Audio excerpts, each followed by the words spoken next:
Welcome! Today we're going to learn how to install your MFCL2710DW on a USB-connected computer.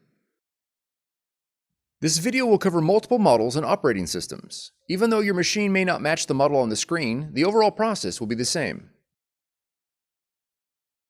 Insert the installation disk or download the full driver and software package from www.brother-USA.com. Navigate to your installer file and double-click to begin installation. When the device installation window opens, choose your language and click Next.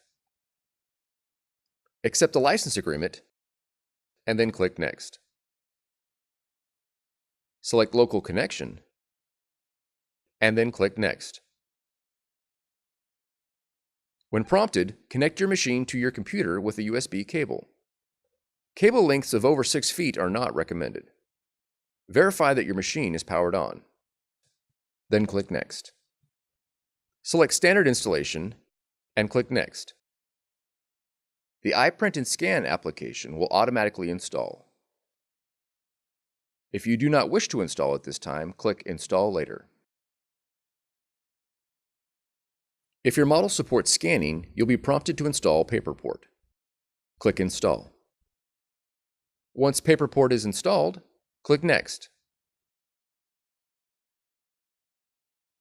Click Next. Click on Brother Registration if you would like to register your machine at this time. You can also open the online user guides for your model. Once you are through, click Finish. Your installation is now complete. For more tutorials, FAQs, and videos, visit us at brother-usa.com/support. If you found this video helpful, be sure to subscribe. Thank you for choosing Brother.